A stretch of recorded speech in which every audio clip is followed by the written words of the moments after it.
এই গরমে আজ রান্না করেছিলাম হালকা পাতলা একদম মশলা ছাড়া চিকেন স্টু।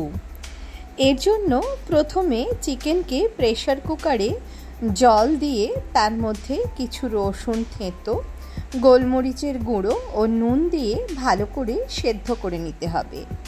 এছাড়া লাগবে কিছু ভেজিটেবলস।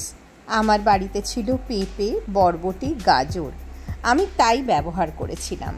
এছাড়া অল্প পেঁয়াজ কুচি, লঙ্কা চিড়ে রাখা, লেবুর রস এবং আদা ও রসুন থেঁতো করা।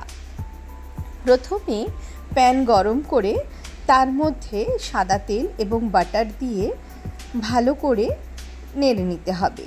এরপর এর মধ্যে দারচিনি, লবঙ্গ, গোটা গোলমরিচ, তেজপাতা ফোড়ন দিয়ে তাতে পেঁয়াজ দিয়ে ভালো করে ভেজে নিতে হবে। খুব বেশি লাল করবার দরকার নেই।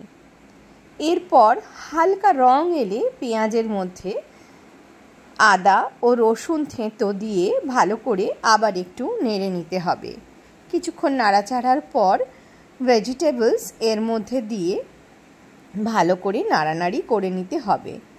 এই সময় কাঁচা লঙ্কা এবং টুকরো করে কেটে নেওয়া টমেটো এর মধ্যে দিয়ে দিতে হবে। পরিমাণ মতন নুন, গোলমরিচের গুঁড়ো দিয়ে কিছুক্ষণ ঢাকা দিয়ে ভেজিটেবলসকে স্টিম করতে হবে। কিছুক্ষণ স্টিম করা হয়ে গেলে চিকেনের স্টক দিয়ে ভেজিটেবলস সেদ্ধ করতে দেবো। যখন ভেজিটেবলস আধ সেদ্ধ হয়ে যাবে তখন তার মধ্যে চিকেন দিয়ে আবারও একবার সেদ্ধ করে নেব। ভালো করে ফুটে গেলেই রেডি হয়ে যাবে আমাদের চিকেন স্টু। এর মধ্যে টেস্টের ব্যালেন্সের জন্য অল্প একটু চিনি দিয়ে দেবো এবং শেষে গ্যাস অফ করে তার মধ্যে লেবু এবং আবার একটু গোলমরিচ দিয়ে দেবো।